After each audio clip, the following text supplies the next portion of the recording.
وقالت طائفة من أهل الكتاب آمنوا بالذي أنزل على الذين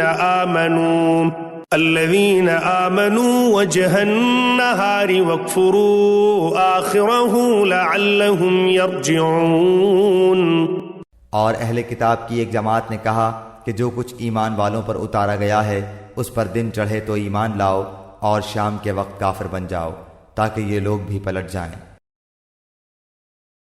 وَلَا تُؤْمِنُوا إِلَّا لِمَن تَبِعَ دِينَكُمْ قُلْ إِنَّ الْهُدَى هُدَى اللَّهِ أَن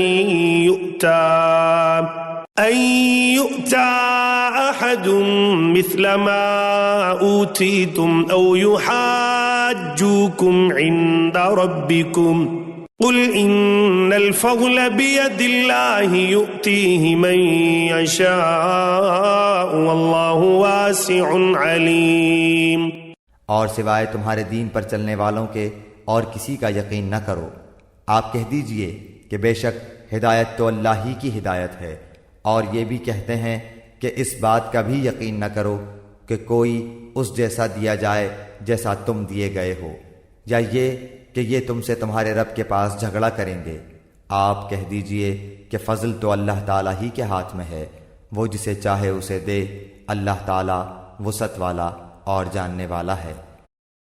يختص برحمته من يشاء والله ذو الفضل العظيم۔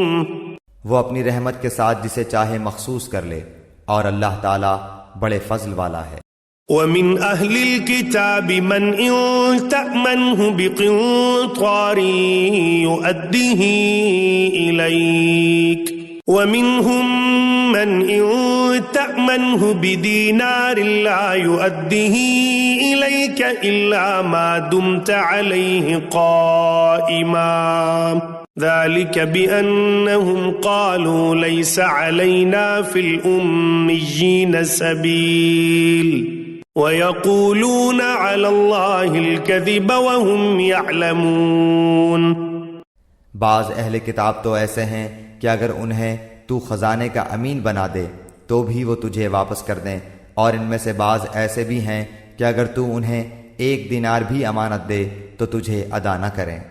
ہاں یہ اور بات ہے کہ تو اس کے سر پر ہی کھڑا رہے، یہ اس لیے کہ انہوں نے کہہ رکھا ہے کہ ہم پر ان جاہلوں غیر یہودی کے حق کا کوئی گناہ نہیں۔ یہ لوگ باوجود جاننے کے اللہ تعالیٰ پر جھوٹ کہتے ہیں۔ أَلَا مَنْ أَوْفَى بِعَهْدِهِ وَاتَّقَى فَإِنَّ اللَّهَ يُحِبُّ الْمُتَّقِينَ۔ کیوں نہیں مواخذہ ہوگا، البتہ جو شخص اپنا قرار پورا کرے اور پرہیزگاری کرے تو اللہ تعالیٰ بھی ایسے پرہیزگاروں سے محبت کرتا ہے۔ إن الذين يشترون بعهد الله وأيمانهم ثمنا قليلا أولئك لا خلاق لهم في الآخرة ولا يكلمهم الله ولا ينظر إليهم يوم القيامة ولا يزكيهم ولهم عذاب أليم۔ بے شک جو لوگ اللہ تعالیٰ کے عہد اور اپنی قسموں کو تھوڑی قیمت پر بیچ ڈالتے ہیں ان کے لیے آخرت میں کوئی حصہ نہیں۔ اللہ تعالیٰ نہ تو ان سے بات چیت کرے گا، نہ ان کی طرف قیامت کے دن دیکھے گا، نہ انہیں پاک کرے گا، اور ان کے لیے دردناک عذاب ہے۔ وَإِنَّ مِنْهُمْ لَفَرِيقًا يَلْوُونَ أَلْسِنَتَهُمْ بِالْكِتَابِ لِتَحْسَبُوهُ مِنَ الْكِتَابِ وَمَا هُوَ مِنَ الْكِتَابِ وَيَقُولُونَ هُوَ مِنْ عِنْدِ اللَّهِ وَمَا هُوَ مِنْ عِنْدِ اللَّهِ وَيَقُولُونَ عَلَى اللَّهِ الْكَذِبَ وَهُمْ يَعْلَمُونَ۔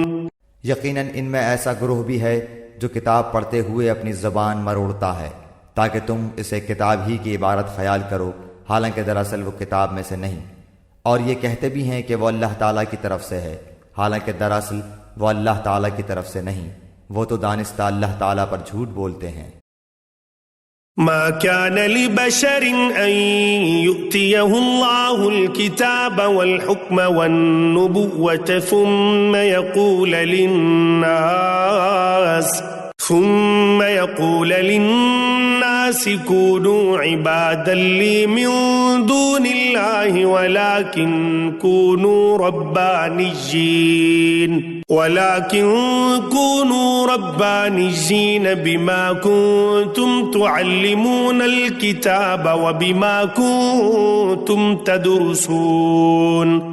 کسی ایسے انسان کو جسے اللہ تعالیٰ کتاب و حکمت اور نبوت دے یہ لائق نہیں کہ پھر بھی وہ لوگوں سے کہے کہ تم اللہ تعالیٰ کو چھوڑ کر میرے بندے بن جاؤ، بلکہ وہ تو کہے گا کہ تم سب رب کے ہو جاؤ، تمہارے کتاب سکھانے کے باعث اور تمہارے کتاب پڑھنے کے سبب. ولا يأمركم أن تتخذوا الملائكة والنبيين أربابا أيأمركم بالكفر بعد إذ أنتم مسلمون. اور یہ نہیں ہو سکتا کہ وہ تمہیں فرشتوں اور نبیوں کو رب بنا لینے کا حکم کرے. کیا وہ تمہارے مسلمان ہونے کے بعد بھی تمہیں کفر کا حکم دے گا؟